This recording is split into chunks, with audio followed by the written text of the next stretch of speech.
Assalamu alaikum, 3 class. Now we start our social study book 3. Open page number 16 and today our topic is what is global warming.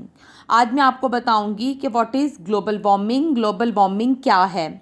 Like the climate of Pakistan, the earth also has a climate and it is called the global. जैसे कि पाकिस्तान का climate है और मुख्तलिफ हमारी world में दुनिया के मुख्तलिफ जो एरियाज़ हैं उनके डिफरेंट क्लाइमेट्स हैं, इस तरह होल अर्थ हमारी ज़मीन का भी एक क्लाइमेट है and it is called the global. और ज़मीन के क्लाइमेट को हम क्या कॉल करते हैं? ग्लोबल कहते हैं। Over the past few years the global climate has been changing. पिछले चंद सालों से जो ग्लोबल क्लाइमेट है यानी कि जो ज़मीन का जो क्लाइमेट है हैज़ बीन चेंजिंग, वो चेंज हो चुका है। The earth is getting warmer because of the way people are changing the environment. जो हमारी ज़मीन है वो गर्म से गर्म तर हो रही है और इसकी वजह यह है कि लोगों ने अपना जो इन्वायरमेंट है वो चेंज कर दिया है।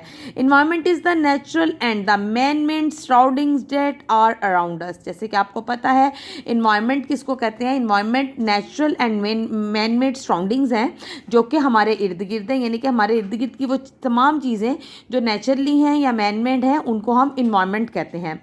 Trees, forest, river, buildings, factories are all part of our environment. यानी कि जो हमारे इर्द गिर्द दरख्त हैं, दरिया हैं, जंगलात हैं, बिल्डिंग्स हैं, फैक्ट्रीज़ हैं, ये सब के सब हमारा जो है वो इन्वायरमेंट का एक हिस्सा हैं। ठीक है, look at this picture, this is the picture of our earth. और इसमें ये ब्लू जो कलर है ये हमारा पानी को शो कर रहा है और ये जो ग्रीन कलर है ये हमारे जो ट्रीज़ वगैरह को शो कर रहा है और ये सन है और ये अर्थ का एटमॉस्फेयर है। ठीक है, सन की रेज देखें डायरेक्टली आ रही हैं हमारे अर्थ पर। ठीक है, और इसके बाद अब जो ग्लोबल वार्मिंग है इसका मतलब ये है कि जो ज़मीन का जो क्लाइमेट है वो गर्म होता जा रहा है। और अब वो ग्लोबल वार्मिंग कैसे है और किस वजह से है और इसके इफ़ेक्ट्स क्या हैं वो मैं आपको अब समझाने लगी हूँ। Causes of global warming. Green house effect is an effect by which the earth traps it's heat in the atmosphere and become hotter.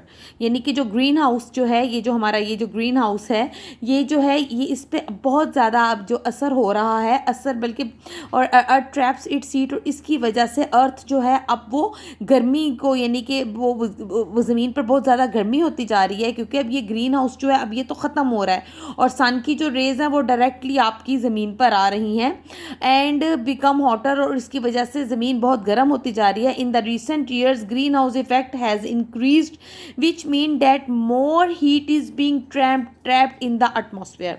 अभी कुछ पिछले ही सालों में जो ये हमारा ग्रीन हाउस है ये बहुत बुरी तरीके से मुतासर हुआ है, जिसका मतलब है कि हमारी फ़ज़ा में अर्थ की फ़ज़ा में बहुत ज़्यादा जो है अब वो गर्मी जो है वो फंसती जा रही है।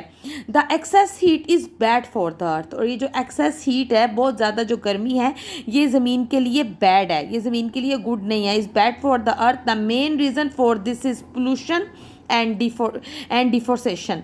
और इसकी मेन रीजंस में एक तो पोल्यूशन आ रही है जो आलूदगी है, एंड डिफोरेस्टेशन जो हम लोग अपने जंगलात को ख़त्म कर रहे हैं, अपने फॉरेस्ट कटिंग कर रहे हैं, एक उसकी जो मेन रीजंस है उसमें डिफोरेस्टेशन एंड पोल्यूशन, इसकी 2 मेन रीजंस आ रही हैं। Deforestation is cutting down of trees.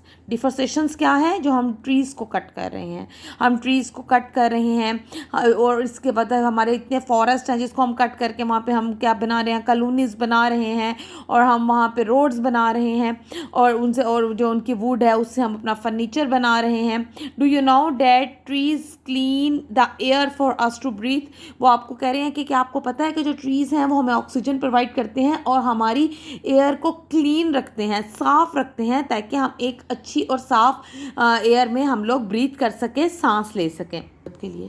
Effects of global warming. अब आपको मैं ये बताना चाह रही हूँ कि ग्लोबल वार्मिंग के हमारे पे क्या असरात हैं। Global warming has increased the earth is getting warmer as a result. अगर ग्लोबल वार्मिंग जो है वो हमारी बढ़ती जा रही है जिसकी वजह से हमारी जो ज़मीन का टेम्परेचर है वो गर्म होता जा रहा है, गर्म से गर्म होता जा रहा है। The ice caps are melting in the north and south poles.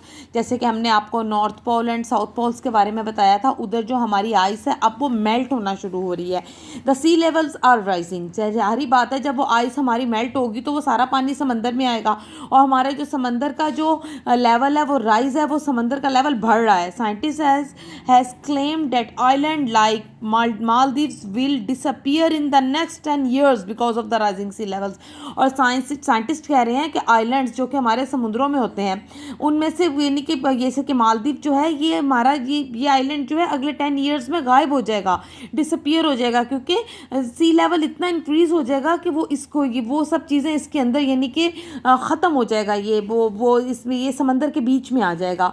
Climate is changing, some places have not enough rain and some places have too much rain. और जिससे क्लाइमेट चेंज हो रहा है उससे एक ये भी क्लाइमेट चेंज होता जा रहा है. कुछ एरिया ऐसे हैं जहाँ पे बहुत ज़्यादा बारिश हो रही है और कुछ एरियाज ऐसे हैं जहाँ पे बारिश हो ही नहीं रही.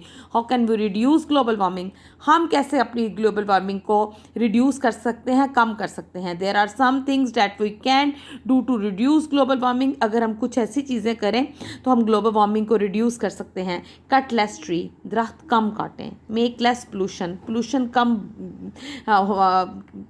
को कम करें. We should use things that are good for the environment, हम उन चीज़ों को इस्तेमाल करें जो हमारे माहौल के लिए बेहतर हैं. For example we can replace the use of plastic bands and paper bags with the cloth bags to decrease land pollution को कम करने के लिए हमें प्लास्टिक बैग्स को यूज़ नहीं करना चाहिए, उसकी जगह हमें पेपर बैग को यूज़ करना चाहिए, या हमें घर से कपड़े का बैग बनाना चाहिए, कपड़े का बैग बनाना चाहिए जिसमें जाके हम अपना तमाम घर की ग्रॉसरी वगैरह चीज़ें लेकर आएँ, ताकि ये जो प्लास्टिक बैग्स हैं ये जब ज़ाया हो जाते हैं, ख़राब हो जाते हैं तो ये पोल्यूशन करते हैं क्योंकि ये बिल्कुल भी डिज़ोल्व नहीं होते.